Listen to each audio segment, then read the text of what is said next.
Saya susah sekali jawab pertanyaan Ibu. Tapi saya sederhana, Bu. Kita turunin Jokowi, nanti BBM turun harganya, Bu. Nah, ini benar juga ya. Masalahnya di rezim Pak Jokowi ini nggak sedikit orang yang seperti Rizal Ramli ini, nggak sedikit dari berbagai kalangan. Cuman masalahnya berani turun ke jalan apa enggak, itu aja. Berani menyuarakan aspirasinya apa enggak. Bismillahirrahmanirrahim guys, sekarang ada babe rolen. Babe roti molen. Roti ini dibuat yang pasti rasanya enak ya, ada 3 rasa. Nih, ada pisang keju, ada tape keju, ada pisang coklat. Ini dibuat tanpa bahan pengawet dan melayani pesanan-pesanan kalian yang seputaran Jabodetabek, bisa buat nemenin ngopi, buat acara-acara boleh. Dan ini karena gue paling suka pisang keju, nih gue dulu yang nyoba nih. Nih dia tuh kayak crunchy gitu depannya tuh. No.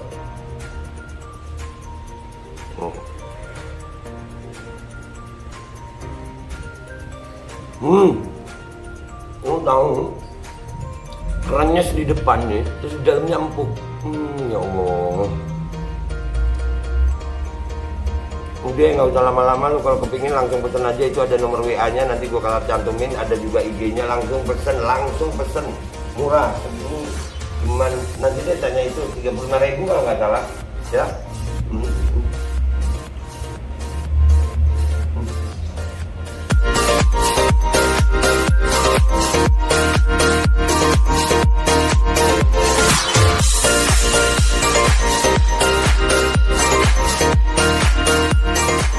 Dan semoga Allah subhanahu wa ta'ala menghancurkan sehancur-hancurnya para pelaku pembantaian 6 syuhada pengawal kami dan yang memerintahkannya, serta para aktor intelektualnya juga yang merestuinya, dan semua yang terlibat dalam pembantaian sadis dan brutal tersebut secara langsung maupun tidak langsung.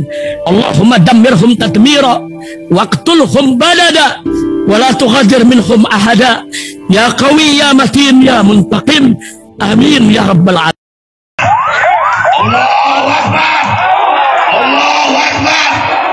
Assalamualaikum warahmatullahi wabarakatuh. Welcome back, selamat datang lagi di channel Babe Aldo bersama gue Babe Aldo, YouTuber receh yang tetap santuy, tetap sehat, dan jangan lupa ngopi. Bismillahirrahmanirrahim.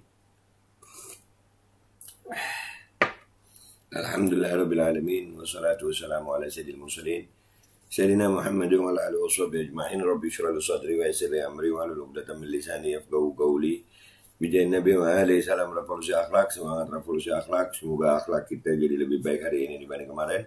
Panjang umur, perjuangan merdeka, Allahu Akbar. Salam sejahtera bagi seluruh rakyat Indonesia dimanapun kalian berada. Semoga kalian semuanya dalam keadaan sehat walafiat, tidak kurang suatu apapun. Dan mudah-mudahan kalau ada yang sakit dari kalian itu menjadi sakit menghapus dosa, penambah pahala, sakit yang insya Allah segera disehatkan oleh Allah Subhanahu Wa Taala dalam sehat yang manfaat, amin ya rabbal alamin.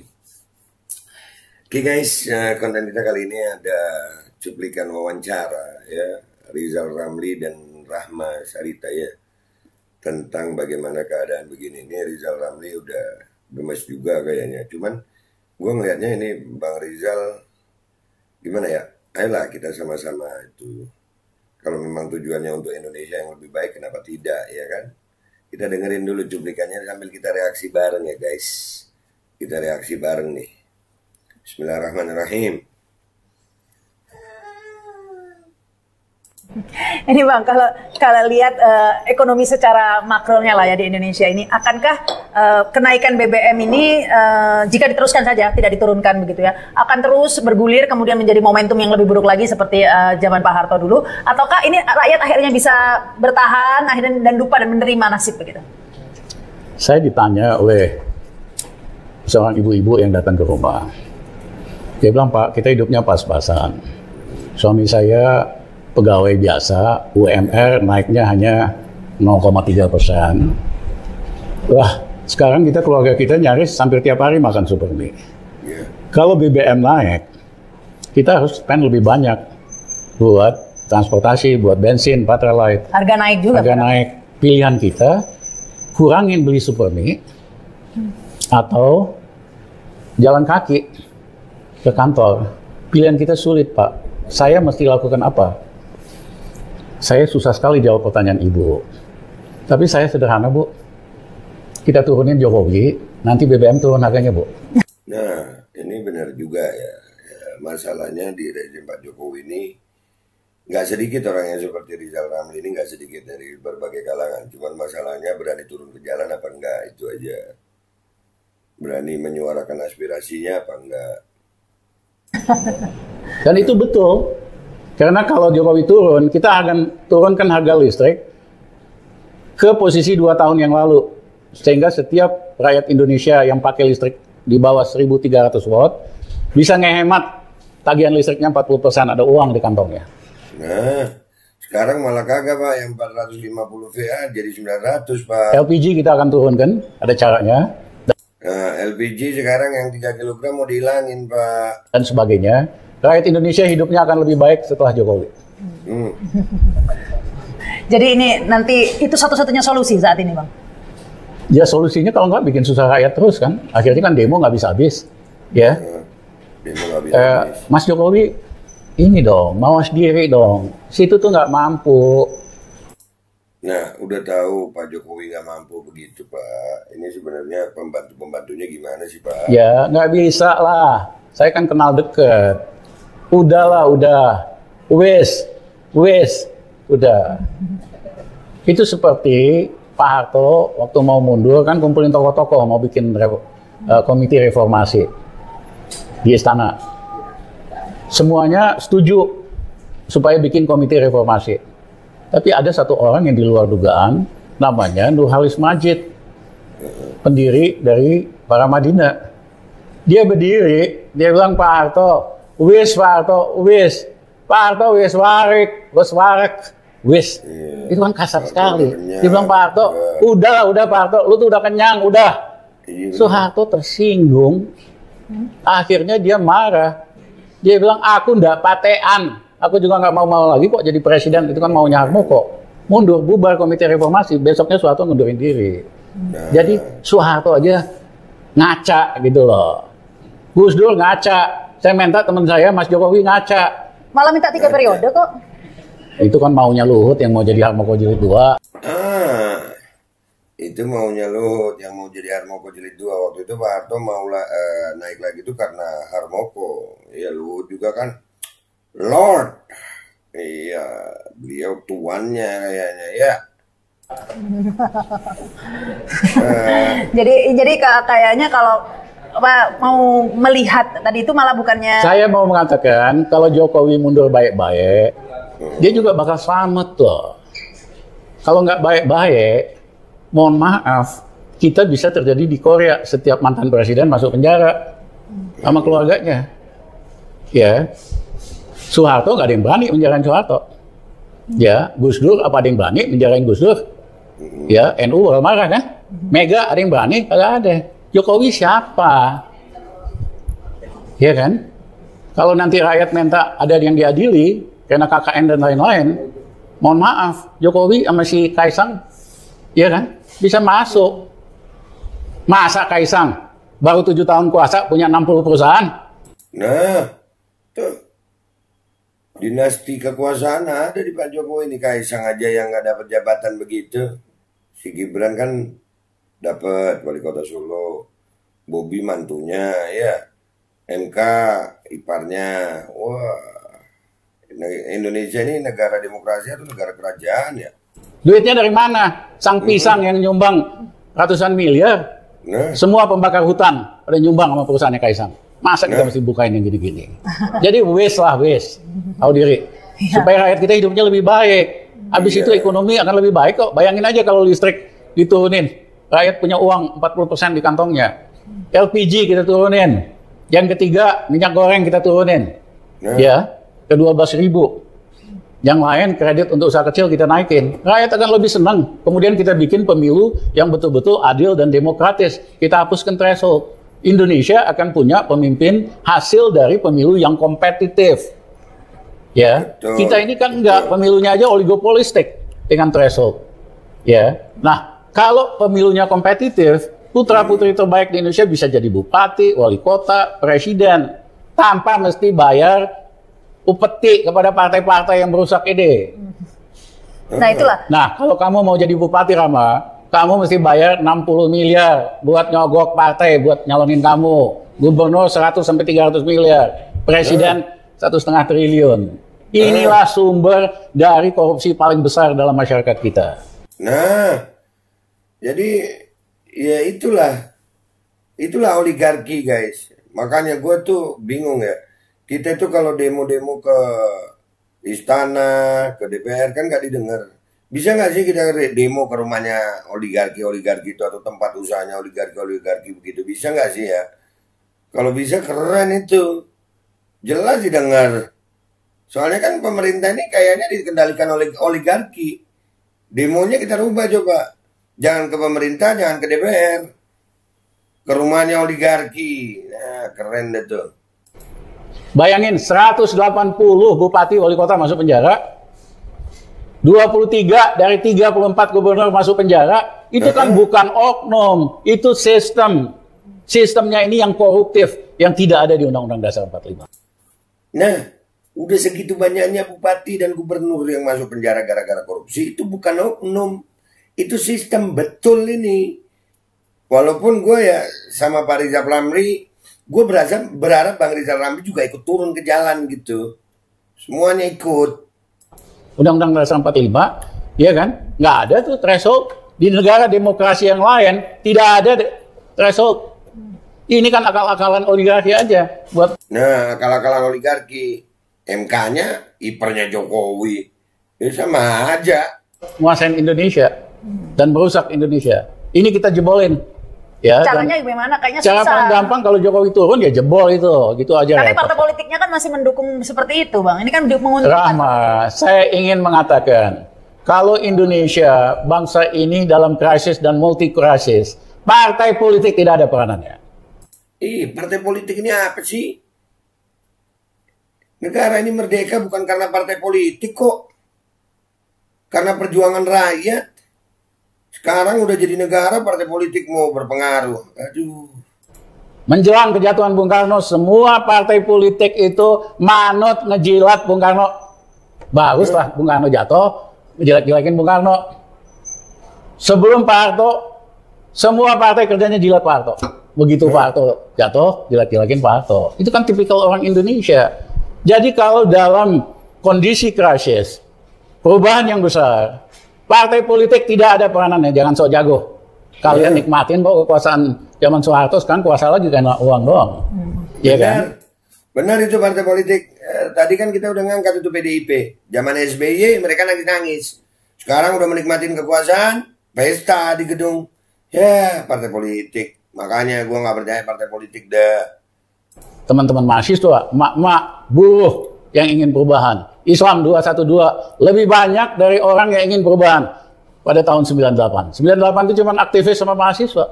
Iya. Hari ini yang ingin perubahan siapa? Pengen Jokowi mundur. Buruh, Islam 212, aktivis-aktivis pro demokrasi, pro lingkungan hidup, mahasiswa. Dan jangan undermine mahasiswa. Ini banyak yang sok jago. Mahasiswa hari ini gak ada apa-apanya dibanding kita 98. Mohon maaf. Anak-anak sekarang lebih canggih. Mereka organisasi bisa menggerakkan di 60 kota demonstrasi pada saat undang KPU. Emang kita bisa? Kita aja yang merasa aktivis jagoan kagak bisa tuh. Ya, kemarin bulan puasa 35 kota mereka organisir. Mereka lebih hebat organisasinya dari kita. Mereka juga nggak pakai WA kayak kita gini. Kalau pakai WA kan dibacain intel semua. Mereka pakai game. Nah tuh, jadi kita kuncinya ada di mahasiswa dan persatuan buruh serta organisasi-organisasi lain. Ini harus turun serempak. Nggak bisa dimatain intel. Ya, dan ini bisa terus di beberapa kota. Ya, kota-kota yang penting kan Makassar lah, Medan, ya Palembang, Bandung. Baru nanti Jakarta gitu. Baru Jakarta penutupnya, closingnya. Jadi ini sudah Jadi jangan kebiasaan ngejelek-jelekin mahasiswa. Wah, payah nih mahasiswa, kita lebih hebat zaman kita. Mohon maaf, gue akan ngikutin terus yang aku hebat itu. Siapa aja gitu lah. Benar-benar.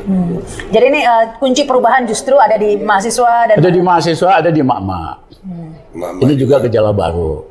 Kenapa mak-mak? Ya, ada polisi yang bilang sama saya, Bang, kita kalau mak-mak nggak berani kita pukul. Kenapa? Begitu kita pukul teman-teman kita, ngeledek kita. Lu beraninya sama perempuan. Kita pulang ke rumah, istri kita marahin, Bang. Ya, Benar-benar. lu beraninya sama perempuan, gebukin perempuan. Terus kita datang ke ibu kita, dimarahin pula. Lu gua sekolahin tinggi-tinggi cuma buat gebukin perempuan. Jadi kita nggak bisa lah, mama terserah mama gitu. Alternatif ini. Nah ini tahun 98 nggak ada mama loh. Tapi ada yang nyumbang makanan, saya ingat tuh di gedung DPR mama ini, Oh, dapur iya, ini, dapur, dapur, ya. dapur umum. Dapur umum. tetap ada sumbangsinya mama ya. Ya tapi kira-kira seperti itu. Mudah-mudahan ini kan kalau kita ingat ya waktu Borobudur tiket ya, ini bukan perbandingan yang ini ya, tiket Borobudur naik terus rame di medsos nggak jadi kan gitu kan Bang biasanya. Ya. Mudah-mudahan ini kayak gitu juga nggak jadi gitu Bang. Batalkan, diturunkan lagi gitu. Iya terserah. Kalau you batalin, lu mesti cari jalan lain kan. Jalan lainnya lu tingkatin efisiensi PLN, bisa nggak dengan model si Ahok itu, yang bacotnya doang gede gitu. Nah, Iya kan? Bisa nggak lu negosiasi sama asing supaya bunga hutang berkurang? Jangan-jangan memang nggak bisa juga gitu loh. Tapi kalau harga minyak kemudian trennya kan menurun ini. Ya. Ini sebenarnya bisa diturunkan ya nanti kalau misalnya ini kita menaikkan harga BBM ketika tren harga minyak menurun. Ya. Nah ini kalau turun terus kan sebenarnya Belum tentu juga. 3 tahun yang lalu harga minyak mentah kan turun di bawah $60. nah, Harusnya kan rakyat menikmati harga BBM di Indonesia diturunkan. Malah nggak diturunin sama sekali. Makanya Pertamina 3 tahun yang lalu untungnya gede. nah makanya itulah pemerintah kita. Kalau sesuatu yang menguntungkan rakyat itu kayaknya nggak dilakukan gitu. Giliran nyusahin rakyat aja. Waduh. Ya istilahnya kalau turun dia nggak turunin, tapi kalau naik dia naikin lagi lebih tinggi gitu loh. nggak mau rugi. Nah itu ya. tapi itu kan menutupin ketidakefisienan yang terjadi di Pertamina. Sebenarnya ketidakefisienan terjadi di mana-mana ini kayaknya sudah menjadi ini ya Bang ya. Itu mungkin yang kuncinya. Ya wes lah. Gue galak ini gara-gara yang nanya gue Rahman nih. Kita kepancing. Wes lah Bang. Padahal gue tadi udah berketetapan untuk cool gitu lah. Biar aja Rahma yang manas-manasin. Itu bagian cool. Tapi ini memang memanaskan loh Bang ya. Saya aja ngisi bensin tadi ngerasa ya Bang ya bedanya. Apalagi rakyat kecil yang memang penghasilannya pas-pasan banget. Ini nggak kebayang deh ya. Tadi saya sudah mulai nyesek juga sih. Aduh kok segini ya, biasanya nggak segini gitu. Ya. Ya ini kan pasti besar dampaknya. Lumayan juga begitu ya. Dan memang ini Ya, harus lumayan lagi, Mbak. panas gitu Bang ya. Ya kita tunggu saja lah nanti ini seperti apa. Apakah memang ya sudah ini solusinya. Katanya mau bangun kilang minyak lah, katanya mau apalah, mau bangun efisiensi ada 11 Cobalah wartawan inilah.com, download janji-janji mau bangun kilang. Wah banyak banget. Wadah mana? Kagak ada itu angin surga doang. ujung-ujungnya naikin harga BBM. Iya. Ya gitu aja. Baik, ini kita tunggu ya. Ini kemana ini Indonesia? Apakah benar-benar solusinya ini kalau harga BBM nggak turun, jadi siapa yang turun begitu ya Bang ya? Ya. Itu apakah itu solusinya ya? Kita lihat saja ini seperti apa. Pilihannya memang BBM turun ke harga BBM atau Jokowi turun. Tapi juga bisa mahasiswa bilang, Bang dua-duanya aja Bang. Jokowi turun, BBM turun. Iya, kamu lebih cerdas lagi. Nah, iya. Jadi itu cuplikan videonya guys ya. Kita termasuk yang sepakat dengan Bang Rizal Ramli. Cuman kita berharap ya tokoh-tokoh seperti Bang Rizal Ramli jangan cuma retorika diskusi ruang ber-AC, ikut berkonsolidasi dengan mahasiswa, dengan masyarakat, dengan mama untuk mencapai apa yang disampaikan oleh Bang Rizal Ramli sendiri gitu. Jangan cuma retorika diskusi gini aja Bang. Udah capek kita sama diskusi sebenarnya. Kita ini udah tahu kok, memang pemerintahan sekarang ini kalau kebijakan-kebijakannya boleh dikatakan tidak pro rakyat. Ini kan katanya salah sasaran subsidi katanya. Ya kan? Padahal program BLT itu bisa menciptakan kesempatan untuk petugas-petugas atau aparat pejabat ini untuk melakukan korupsi. Kan sudah terjadi, BLT pernah dikorupsi. Sampai sekarang korupsi BLT itu berapa banyak. Dan tadi itu memang sistem udah begini. Jadi ini memang satu-satunya cara. Dan kalau ini nggak berhasil ya udahlah, selamat menikmatin aja rakyat Indonesia. Satu-satunya cara adalah rakyat bersatu. Udah itu aja. Konsolidasikan, solidkan mahasiswa, aktivis, buruh, emak-emak, ya, ormas untuk sama-sama menuntut apa yang sebaiknya dilakukan oleh pemerintah demi kesejahteraan rakyat Indonesia. Itu aja guys konten kita kali ini. Mudah-mudahan bermanfaat ya guys. Dan insya Allah kita akan jumpa lagi di konten-konten yang lain ya. Kita tetap coba akan membahas banyak banget isu ini guys. Sementara terlalu banyak isu masalah ini ya. Sambo belum selesai, BBM lagi, aduh.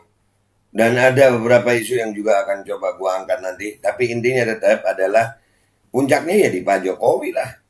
Kalau Pak Jokowi nggak sanggup ya seperti kata Bang Rizal Ramli, ngaca gitu Pak Jokowi, ngaca. Kalau nggak bisa mimpin ngaca gitu Pak. Kayak Pak Harto ngaca, udah cukup.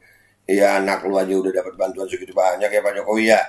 Ya udah guys, gitu aja guys. Sampai jumpa di konten-konten gue berikutnya ya. Yang belum subscribe silahkan subscribe. Yang sudah subscribe silahkan komentar yang baik di bawah. Dan like and share-nya jangan lupa. Gua Babe Aldo minta maaf kalau ada salah. Wabillahi taufiq wal hidayah wa ridha ya wa la'afu minkum. Assalamualaikum warahmatullahi wabarakatuh. Bang Rizal, sekali-sekali ikut konsolidasikan gitu. Tokoh-tokoh nasional juga turun gitu. Selama aksi ini kan belum ada tokoh nasional ikut turun tuh. Ikut dong. Dan semoga Allah subhanahu wa ta'ala menghancurkan sehancur-hancurnya para pelaku pembantaian 6 syuhada pengawal kami dan yang memerintahkannya, serta para aktor intelektualnya juga yang merestuinya, dan semua yang terlibat dalam pembantaian sadis dan brutal tersebut secara langsung maupun tidak langsung. Allahumma dammirhum tadmira waqtulhum badada wala tughadir minhum ahada ya qawi ya matin ya muntaqim. Amin ya rabbal. Assalamualaikum warahmatullahi wabarakatuh. Ini nggak usah lama-lama buat seluruh rakyat Indonesia. Alhamdulillah Majelis Penderitaan Rakyat dengan kekuatan yang ada sekarang sudah sampai di sidang PT UN, dan kita masih banyak yang akan kita gugat lagi tentang masalah mandatori vaksin. Jujur aja kami kesulitan untuk dana untuk operasional. Ya, dengan segala kerendahan hati kami mengajak semua rakyat Indonesia yang mau, sekali lagi yang mau, gak ada paksaan untuk yang tidak mau. Nih ada meme-nya atau flyernya atau apa namanya, lu catet deh, ayo sama-sama kita berjuang untuk stop mandatori vaksin. Dah gitu aja, gua tunggu partisipasi kalian semuanya.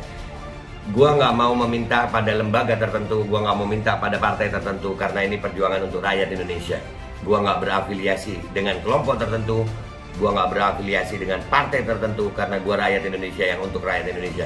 Kapan lagi kita berjuang dari rakyat untuk rakyat demi rakyat? Merdeka, Allahu Akbar.